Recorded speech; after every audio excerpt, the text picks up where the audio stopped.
Moments ago, reports from the Syrian Observatory for Human Rights, and they are saying that Syrian warplanes have taken off from that airbase, which U.S. missiles hit overnight. The report says that the planes are carrying out strikes right now in northern Syria, specifically the countryside called Homs, which has for the past couple of years been embattled. Journalists have lost their lives trying to cover the Homs story.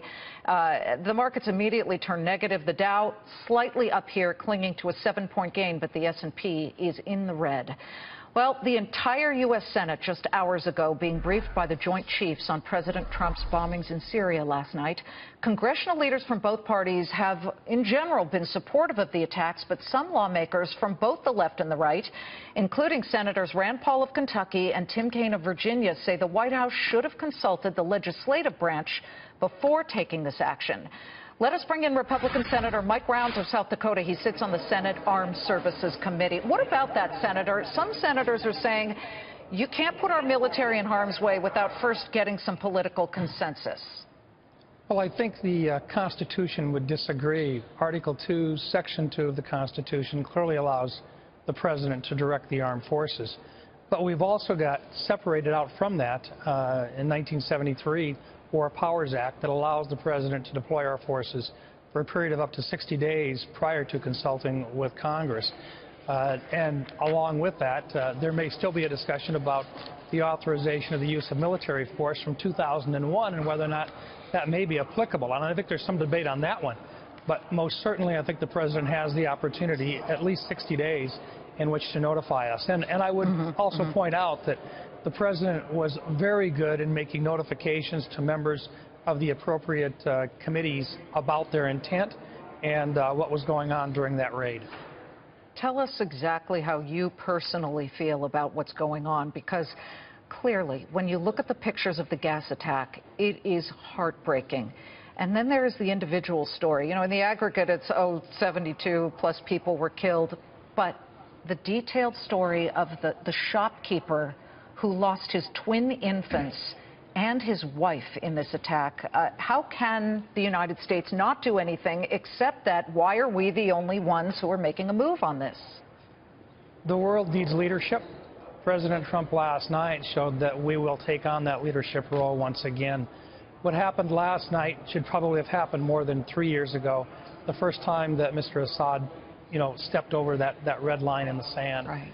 Didn't happen then. Since that time now, we've got almost 11 million people that have been displaced. 5 million of them are out of the country. 6 million are still in the country but displaced. Over 400,000 individuals have lost their lives in this civil war. Most certainly, Mr. Assad has no respect for his own citizens. Most certainly, the heart-wrenching photos that came through, the President felt them. And I think he felt them on behalf of every single American. So he did what he thought was right. He acted decisively, and he sent a very clear message that that type of activity, that violation of everything that we know as to be right or wrong in our international relations with regard to chemical weapons, he went right after it. Senator, again, it was supposed to be a one-off. We've got a Russian frigate steaming into the Mediterranean. It's already there. It was redirected from the Black Sea. It was doing exercises with Turkey. So you wonder, well, is Turkey on their side? Don't we need Turkey? And now what happens if there's some type of showdown with Russia? You, as a Senate Armed Services Committee member, will soon have this right on your plate. NATO is Turkey is a member of NATO. They are an ally of ours. They are in good standing. I have full confidence that Turkey will continue in that type of a mode.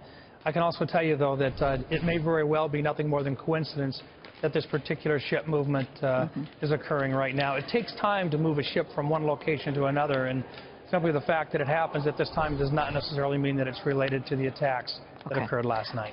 Before you go, Monday, 9 a.m., Judge Gorsuch will be confirmed. This after the nuclear option was invoked that changed the procedure and eliminated any Democratic vote from that. Are you worried about the repercussions eventually, sort of the payback, and that the Democrats will now, going forward, refuse to participate in any legislation or help out with any legislation, including tax reform?